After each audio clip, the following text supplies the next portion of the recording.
농도가 높다라든지 그런 것들이 또 혹은 다른 여러 가지 모기를 퇴치할 수 있는 그런 성분들이 있어요. 그래서 뭐 그런 정도의 자연적인 어떤 향으로서는 괜찮다 볼 수 있습니다. 네. 아이들 방 같은 데 놔둬도 괜찮겠죠. 그렇죠. 명심해야 되는 것은 바짝 말려야 된다는 것입니다. 네. 자, 이제 과일 껍질 활용 백서 드디어 세 번째를 열 때가 됐습니다. 자, 세 번째는요, 영양 만점 별미 재료. 그렇죠. 역시 그 먹으면 그보다 더 좋은 게 없겠죠. 맞아요. 아니, 저도 어렸을 때 저희 그 할머님이 수박 안에 있는 그 껍질 이용해가지고 나물 무쳐주셨던 기억도 나고, 항상 귤 먹고 나면 귤 껍질 말렸다가 또 귤차도 해 먹고 그랬거든요. 그렇죠. 예. 근데 그 추억이 있긴 한데, 이게 왠지 과일 껍질 하면 농약 걱정이 돼서. 그렇죠. 이걸 어떻게 처리할 수 있을까? 네, 우리가 껍질째 먹는 게 몸에 좋다는 건 알고 있지만 그 정효실 씨처럼 농약 걱정 때문에 거의 다 껍질을 벗겨 드시는 경우가 많잖아요. 같은 고민을 하시는 주부들을 위해서 농약 걱정 훨씬 덜어낼 수 있는 법 화면으로 준비했습니다. 영양 만점 제철 과일, 껍질째 먹자니 농약 때문에 걱정이라고요? 안전하고 깨끗하게 과일 씻는 법 알아볼까요? 첫 번째, 비타민이 풍부한 사과.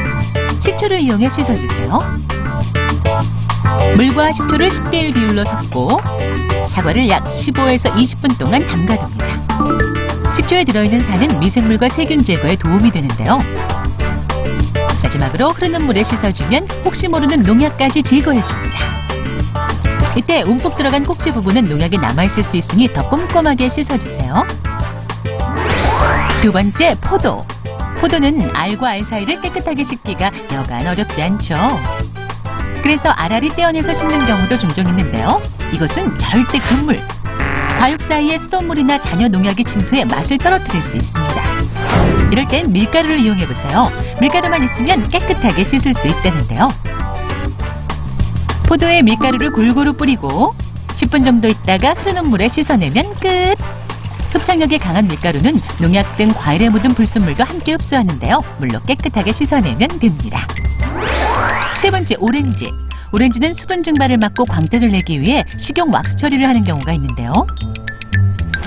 수주만 있으면 농약은 물론 왁스 처리된 부분까지 깨끗하게 씻을 수 있습니다.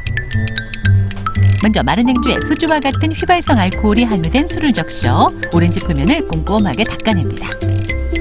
그리고 흐르는 물에 깨끗하게 씻으면 끝! 마지막으로 바나나.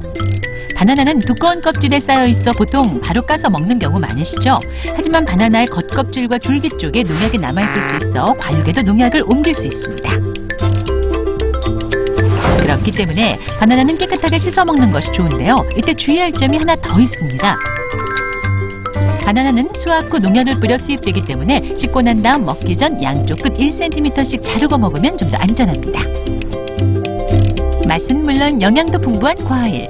이제 농약 걱정 없이 잘 씻어서 안전하게 드세요. 야, 그러니까 과일 종류마다 씻는 방법을 좀 더 다르게 효과적으로 하는 게 좋군요. 네. 또 마지막에 그 바나나 양쪽 끝을 좀 잘라 먹는 것 같은 건 아주 좋은 아이디어네요. 근데 이렇게 한다면 잔류 농약 걱정 정말 안 해도 괜찮을까요? 장 교수님? 예, 지금 잔류 농약이 문제된다 그러면 뭐 우리나라가 난리 날 것 같고, 근데 사실 이 상황을 보면은 괜찮아요. 그러니까 지금처럼 잘 지켜서 하고 이러면 큰 문제는 없는데, 어쨌든 우리나라 농산물 같은 경우는 그나마 참 좋죠. 괜찮은데 수입산 같은 경우는 유통기간 때문에도 그렇고 꼭 지켜내거든요.